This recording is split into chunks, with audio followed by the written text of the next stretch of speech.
Like that. Leaking oil, I'm going to go there, a parallel, but not necessarily leaking oil. But yes, to answer the question. But I think it's more that the check engine light is starting to flicker. You know why? Because the battery right now with this car is a little drained. I don't know, Acho, before all the money, before the worldwide tours and everything, the best-selling book, you ever had a bucket? I had a bucket. You know what that is? Where you got to pray and start at the same time? Like, oh, yeah, there you go. Well, I had me what was that, an 84 Monte Carlo with no front end, and I had a hanger keeping the door together on the passenger side.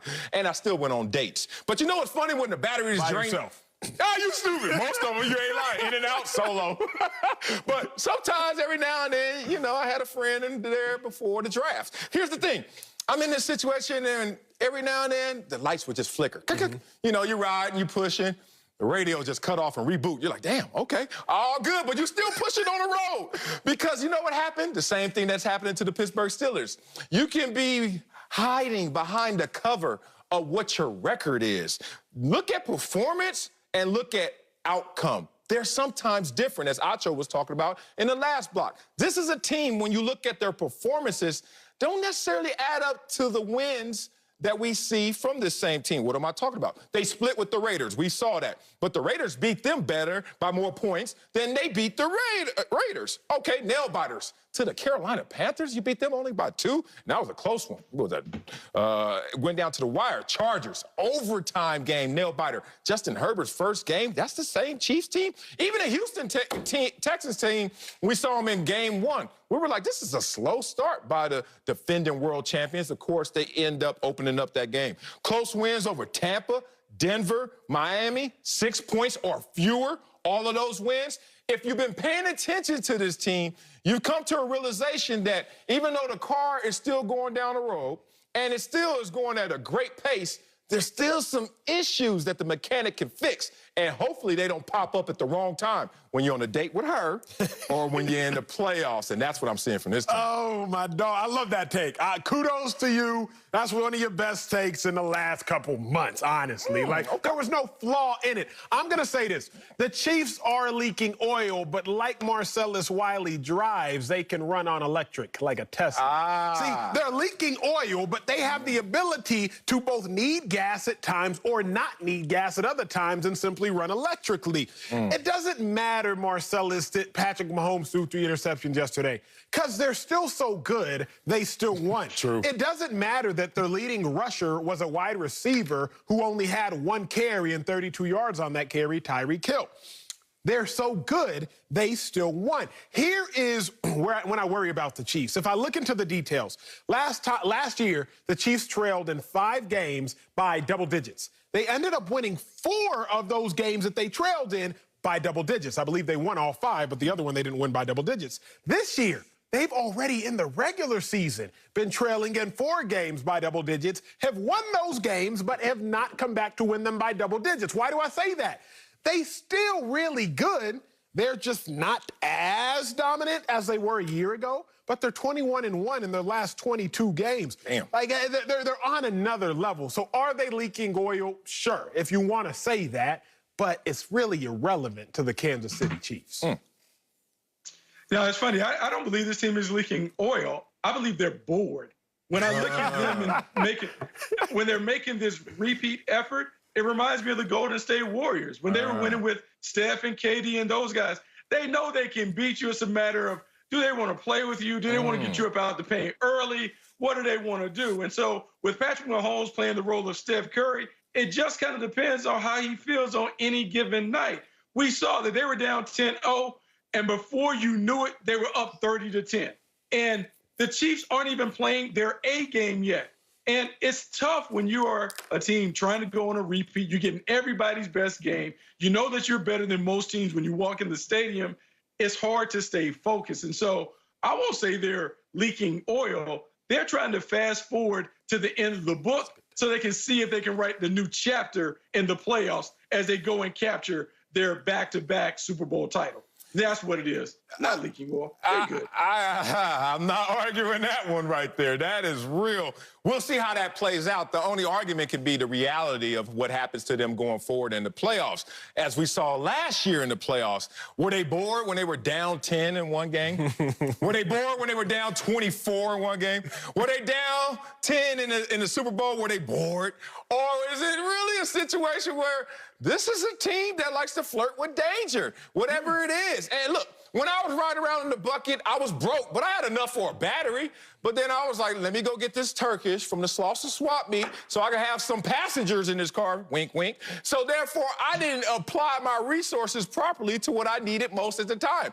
Sometimes what comes with complacency is the fact that you don't apply yourself properly to what you need to do. Maybe this Chiefs team is going to have a wake-up call that they can't answer when it comes playoff time. You think about situations when you're like, all right, when I want to turn it on, I can't turn it on. As we always say, the proverbial hit the switch. All right, that switch is fine until you short circuit, until that battery doesn't always connect. And then what's going to happen in a situation with the Chiefs team? I get it. They're bored or they've been through this process before. They're like, yeah, fast forward to when it matters most. But when they got to play the Saints this week and when the playoffs are coming, you can't keep flirting with danger like this and expect the same positive results. I don't necessarily have a take of my own, so I'm over here trying to decide between, do I want to put some money on Bucky's take? Do I want to side bet on Marcellus's my take? take is real take. Like, both y'all's takes is kind of hot. Hit that, G. Here's why I agree with Bucky. Bucky says they bored. Remember, 2 weeks ago, the Chiefs beat the Broncos. What's Travis Kelce say post-game? Yeah, we got to give credit to the Raiders. You know, they played us tough. Bro, y'all just played the Broncos. Yeah. Marcellus, he ain't even remember who he was playing. Huh? He was like faceless and nameless. That totally means that he's bored. Like, you do not just finish a matchup, an NFL grueling battle with another team which you have spent 5 to 6 days preparing for, then immediately post-game, while still in your uniform, give credit to another team that you didn't even play.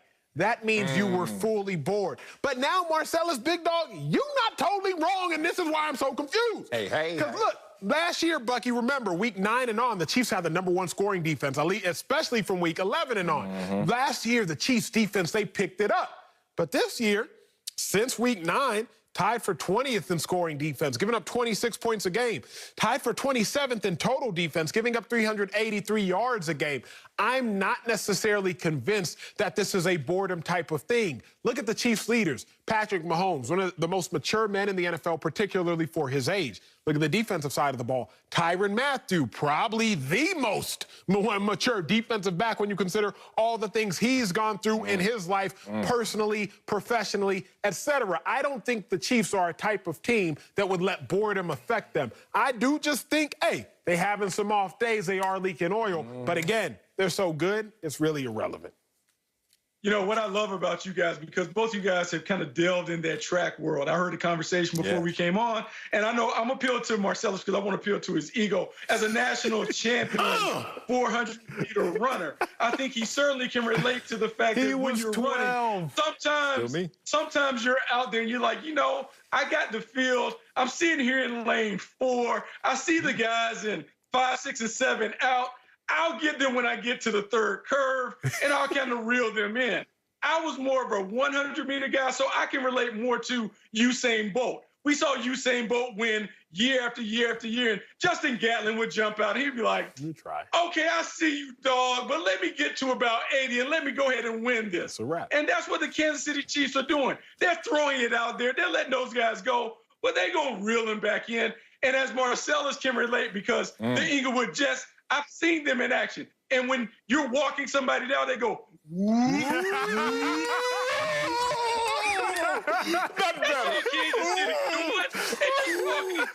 them run around. They can walk them down. They'll get to them before they get to the chicken take. There's no need to be worried. They're just trying to see how much can we give them before we reel them in front of the home stadium. Oh, man, I digress when I go to this point. Quincy Watts, Arcadia, late 80s, running against Dallas Wings from your hometown. Alto, they came out there, Jerry curled up, came out there, 4 dudes ready to rumble. Quincy Watts got that baton like 80 yards back in the 400 on that mile relay. And all you heard for about 44 seconds,